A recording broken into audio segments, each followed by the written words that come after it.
Ils ont déjà foulé le sol de Mavoula, MRS du Tchad et Semenfo du Bénin, prêts à enflammer la scène du Slamov.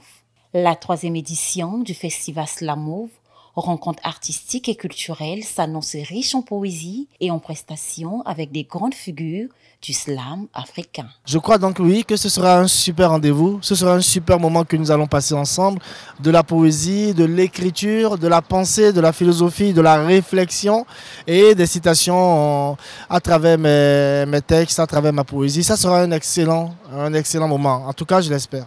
Et je crois que je vais apporter le meilleur de moi pour mettre le public congolais à l'aise. Ce brassage culturel se veut être l'étendard de la réappropriation de l'identité de la culture du continent. Chaque artiste venu du Bénin, du Tchad, de Haïti ou encore du Cameroun veut à travers cette grande messe de la poésie redonner un souffle nouveau au slam afin de faire résonner les sonorités de la parole ancestrale. Aujourd'hui, ça fait un plaisir. Une grande retrouvaille des slameurs qui viennent de différents horizons.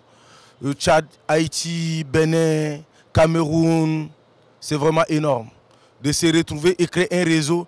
Et moi, je pense qu'à travers cette rencontre, je vais pouvoir amener les autres à pouvoir m'accompagner dans mon combat aussi. Ça renforce absolument les liens, au-delà de la culture, les liens politiques africains, les liens du panafricanisme.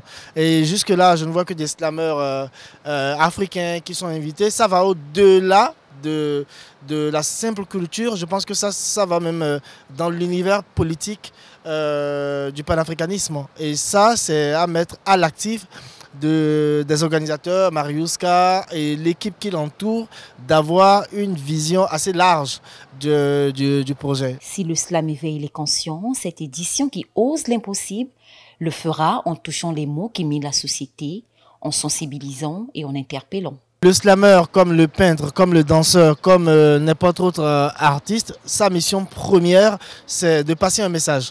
C'est vraiment de passer un message. D'abord sur le plan personnel, peut-être ses émotions, etc. Mais tout en écrivant de sorte que les autres qui l'écoutent puissent se retrouver là-dedans.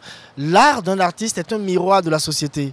L'art d'un artiste est un regard qu'il porte en même temps sur cette société afin de révéler les plaies de la société et peut-être de proposer des remèdes ou d'appeler à l'aide à son public afin que son public puisse lui accorder ou puisse l'accompagner dans une certaine démarche de corriger la société. Donc oui, je réponds qu'évidemment, avec le slam aujourd'hui, le slam est un art aujourd'hui qui est très écouté, qui s'étend de plus en plus dans tous les cercles possibles de notre société. Et oui, la mission des slameurs aujourd'hui, c'est d'apporter plus de lumière, d'apporter plus de pensée, d'apporter plus de soins à notre société afin qu'elle grandisse et garde en l'occurrence ses valeurs.